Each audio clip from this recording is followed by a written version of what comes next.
70,000 करोड़ का कॉमनवेल्थ घोटाला हुआ था और 15 साल के बाद सुरेश कलमाडी जी बरी हो गए।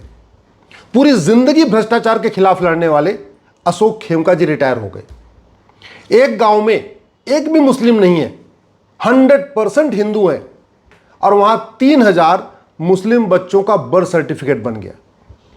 एक मजदूर हॉस्पिटल में गया था, उसके सर में चोट लगी थी, उसको बेहोशी का इंजेक्शन दिया, सर का इलाज तो किया, लेकिन उसकी किडनी भी निकाल दिया। और कलकत्ता में जो डॉक्टर बेटी का बलात्कार हुआ था, इसकी हत्या हुई थी, उसके पिताजी कह रहे हैं ना हमको सीबीआई पे भरोसा है, ना हमको भारत के कोर्ट के ऊपर भरोसा है।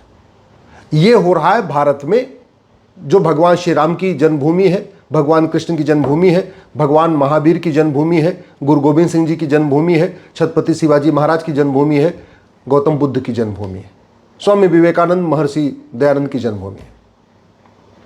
मैं आप लोगों से आग्रह कर रहा हूं, अपने फेसबुक, ट्विटर, इंस्टाग्राम पे आवाज उठाइए, बोलिए, दल गुलामी छोड़िए, पॉलिटिकल पार्टियां जितना कहती हैं केवल उतना मत करिए, थोड़ा अपना बुद्धि विवेक उपयोग करिए, नहीं तो पॉलिटिकल पार्टियां आपका मानसिक खतना कर देंगी।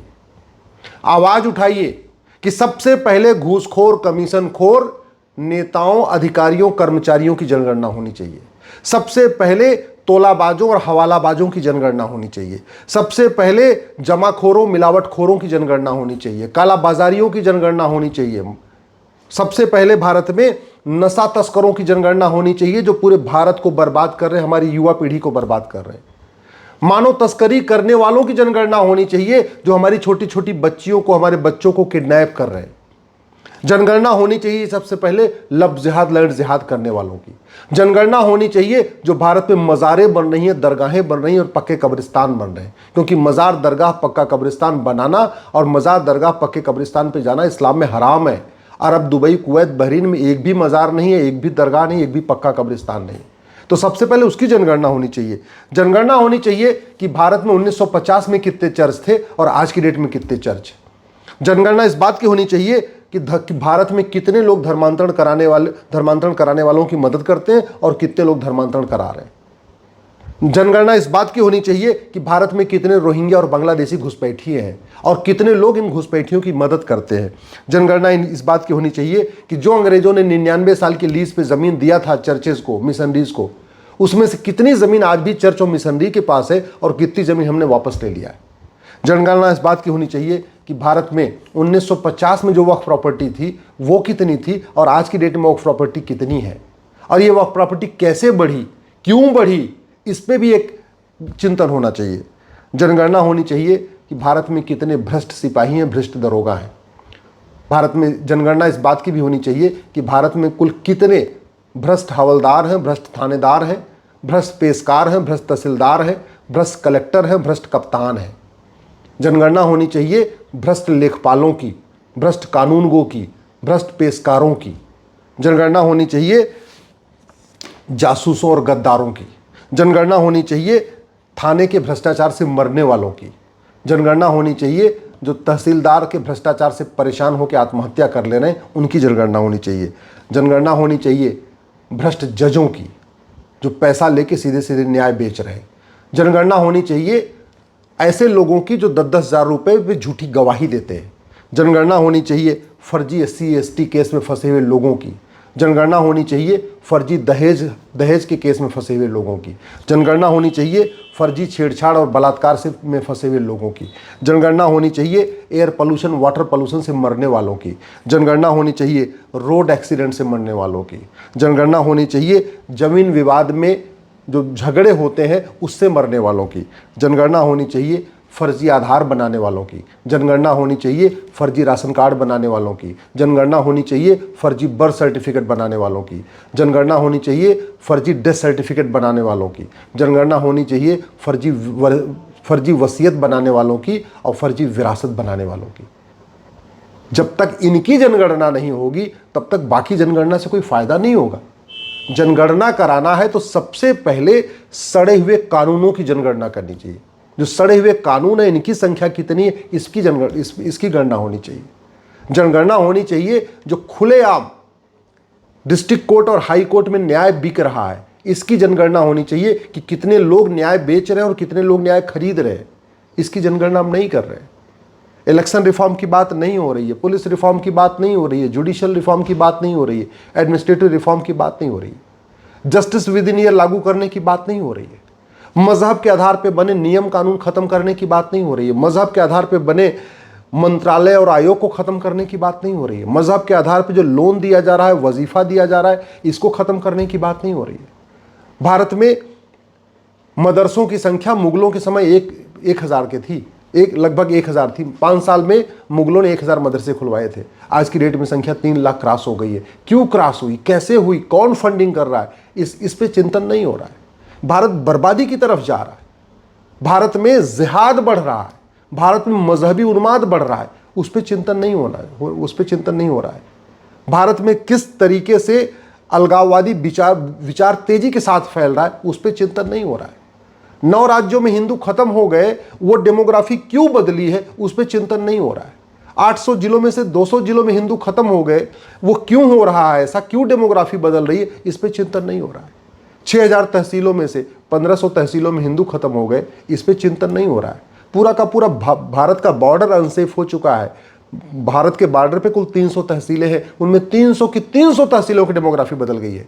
चाहे वो महाराष्ट्र का बॉर्डर है, चाहे राजस्थान का बॉर्डर है, चाहे गुजरात का बॉर्डर है, या आपका कश्मीर का बॉर्डर है, चाहे उत्तराखंड का बॉर्डर है, चाहे वो बिहार का बॉर्डर है, असम का बॉर्डर है, बंगाल का बॉर्डर, गोवा का बॉर्डर, जो भी बॉर्डर है, उस पूरे बॉर्डर की जो पट्टी है ना, उस पूरी पट्टी की डेमोग्राफी बदल गई है।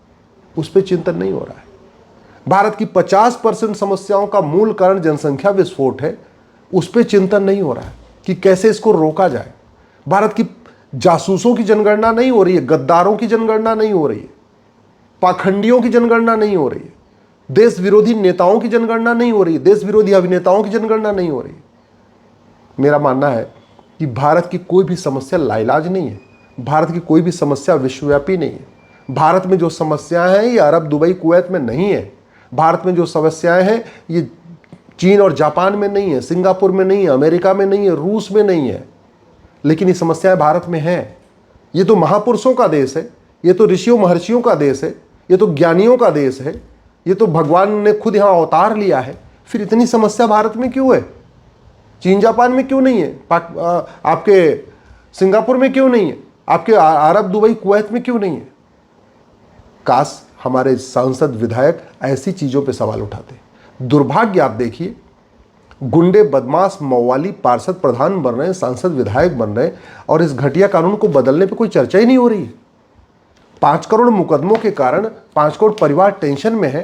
5 करोड़ परिवार का मतलब 30 करोड़ भारतीय टेंशन में है, लेकिन ये पुलिस व्यवस्था को बदलने, प्रशासनिक व्यवस्था को बदलने, न्यायिक व्यवस्था को बदलने पर कोई चर्चा ही नहीं हो रही है।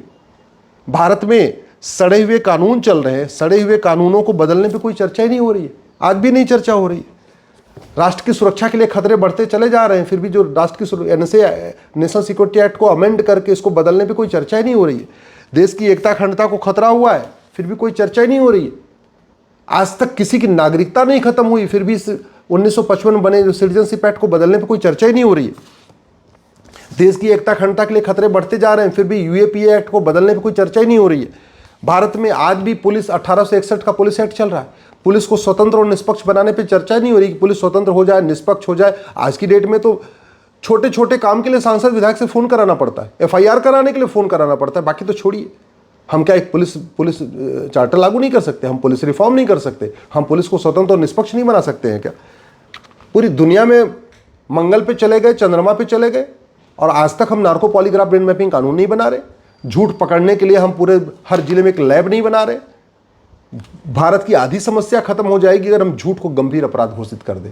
अगर झूठ बोलना, झूठे वादे करना, झूठी शिकायत करना, झूठा एफआईआर कराना, झूठे डॉक्यूमेंट बनवाना, झूठी गवाही देना, झूठी जांच करना, झूठा फैसला देना, झूठा आधार बनवाना, झूठा राशन कार्ड बनवाना, झूठा बर्थ सर्टिफिकेट बनवाना, झूठा डेथ सर्टिफिकेट बनवाना, झूठा एज सर्टिफिकेट बनवाना, झूठा पासपोर्ट बनवाना, झूठा वसीयत बनवाना, झूठा विरासत बनवाना, इसको गंभीर अपराध घोषित कर दे, आधी समस्या खत्म हो जाएगी। लेकिन नहीं, और इसको करने में कोई बहुत लागत भी नहीं आएगी, कोई 1 पैसे का काम नहीं होना। 5 साल के अंदर ये सब काम हो सकते हैं।